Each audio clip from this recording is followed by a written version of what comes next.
Welcome to this video on how Okta can help you solve account takeover attacks. The increasing prevalence of credential breaches as well as identity attacks such as credential stuffing and phishing, we know that consumer applications face an increased risk of account takeover attacks.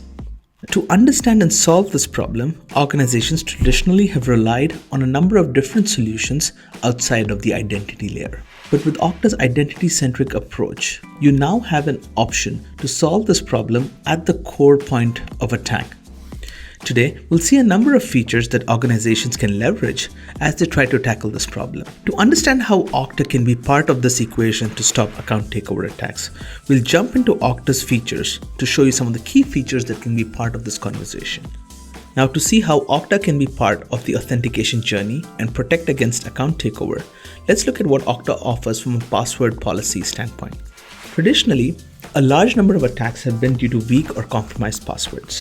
Now, to look at what Okta has to offer from a product standpoint, we start this journey at the authentication policy or the password policy page. This is easily navigable under security and authentication. Now, to understand what Okta offers to protect against account takeover, we start off by looking at the password policy that admins can easily configure in Okta. We know that a majority of attacks happen due to weak or compromised credentials. And to make this a little more secure, Okta offers admins the ability to configure the password length as well as the complexity associated with the password.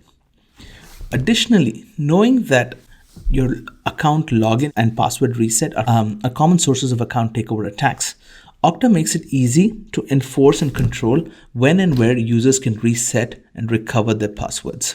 Admins can easily enforce policies that restrict from where a user can change a password. Now, going beyond just a login and password, let us look at some of the more advanced features that is available to admins to protect their organizations. The next layer that Okta offers is what we call as Okta's behavioral detection or adaptive authentication policies. Here, admins can configure a number of different contexts around each user's login, such as device, IP, location, as well as travel patterns to identify anomalous behavior. So let's take a look and see what one of this looks like. Here in this case, the admin has configured that an impossible travel pattern is when the user travels at the rate of more than 805 kilometers per hour. This is the average speed of an aeroplane. Now, this is useful when you see abnormal or quick succession of logins happening from two distinct geographical regions. For example, when someone logs in at 8 a.m. from New York City, but at 9 a.m. logs in from London, we know that this is an abnormal travel pattern where either someone is sharing credentials or, more likely, a victim of account takeover. So, by leveraging each of these policies, admins have a clear policy layer that can flag abnormal logins. But also, going beyond that, Okta also gives you the ability, as part of the authentication layer, to configure a sign-on policy that factors in all of this risk into the login. Next, we look at some of Okta's network policies that could be useful to stopping account takeovers. Okta's network zones allows you to specify approved whitelist and blacklist locations from which you allow authentication traffic. Now, this could be useful to either stop malicious traffic originating from Tor exit points, or similarly could be used to block traffic from countries that do not do business in. A common example is, in this case, the user has decided to block traffic originating from a list of high-risk countries. Next, we'll look at Okta's multi-factor authentication, that is the foundation for strong customer authentication. As an MFA platform, Okta offers a number of different strong authentication options that can be an effective final barrier against account takeover. Okta's MFA platform gives you everything from knowledge-based checks to OTPs and biometric authentication to stop attackers. Administrators can not only deploy these different options to customers based on their business and security needs, they can also control how the user logs in or registers for a particular factor. Now, In this case, for example, the administrator has configured a number of different MFA options that an user can use based on the group that the user belongs to. Additionally, the administrator can specify from which region the user can register for a different factor.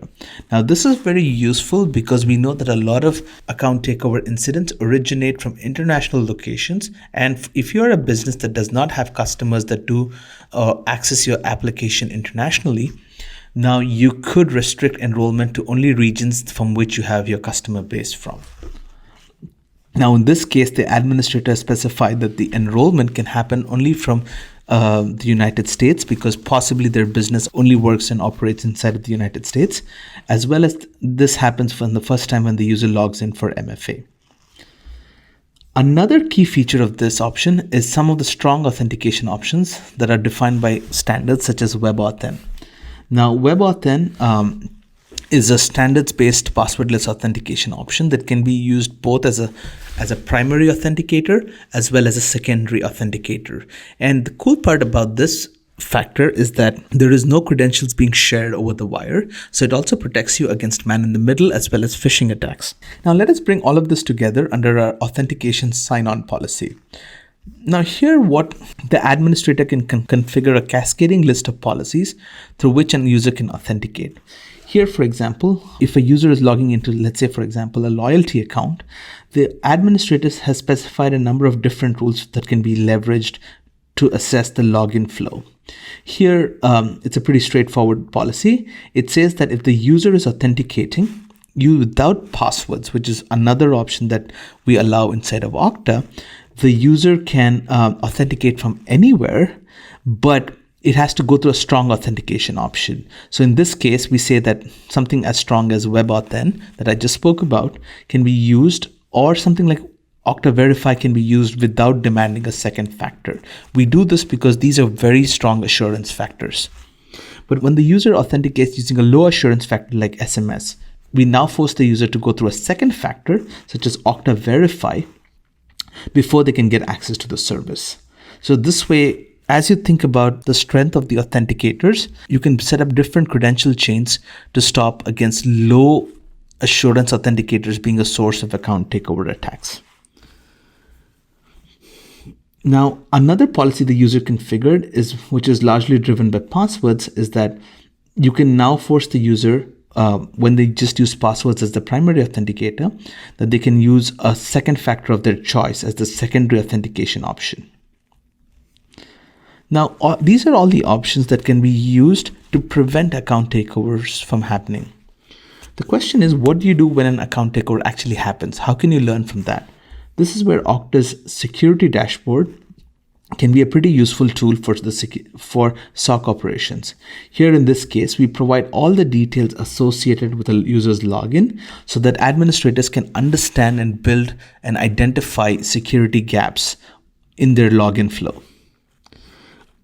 This information can also be exported into a SIM tool, for example, so that your SOC team can construct a complete narrative around what happened before authentication, during authentication, and post-authentication inside of the application. Now, this is how you can see Okta protects organizations against account takeovers. We offer a strong password policy that can be the foundation. So next, we offer an adaptive policy feature set that can be used to decide when to drop MFA or not.